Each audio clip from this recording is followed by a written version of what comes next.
ప్రభువునందు ప్రియులకు క్రీస్తు యేసు వారి ఘనమైన నామములు శుభములు తెలియజేస్తున్నాం. ఈ దినము హెబ్రోన్ క్యాలెండర్ వాగ్దానము.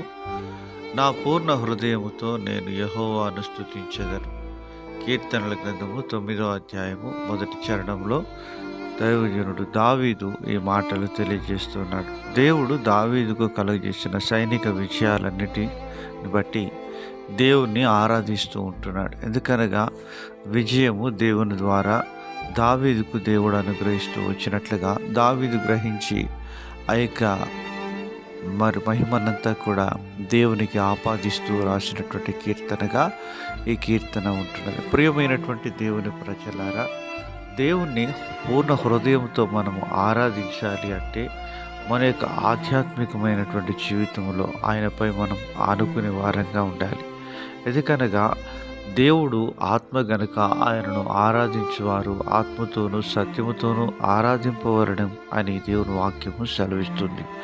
ప్రియమైనటువంటి దైవజనమా, దేవుడు శత్రువైన అపవాదిపై సంపూర్ణమైనటువంటి విజయాన్ని సంఘానికి దేవుడు అనుగ్రహించి సిలువలో సాతాను తలను చితకద్రొక్కి దేవుడు క్రీస్తు యేసు ద్వారా అత్యధికమైన విజయాన్ని మనకు అనుగ్రహించి దాస్యపు శృంఖలాల నుండి పాపపు కట్ల నుండి మానవులను విడిపించి క్రీస్తులో స్వతంత్రులుగా చేస్తూ వచ్చినట్లుగా మనం చూడగలుగుతుంటున్నాం.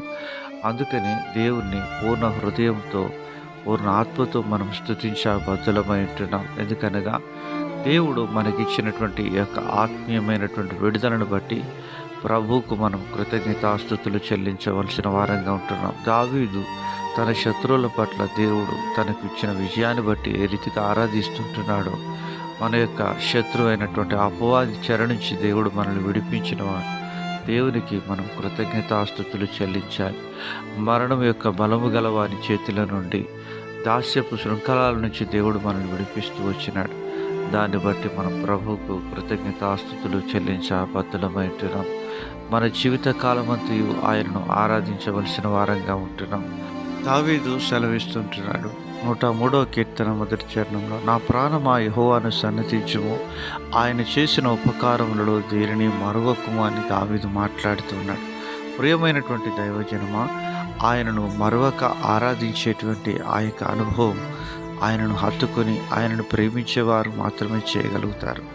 అలాగున మన యొక్క జీవితంలో అనునిత్యము ఆయనను మనం స్తుతించబద్ధులమైంటున్నాం.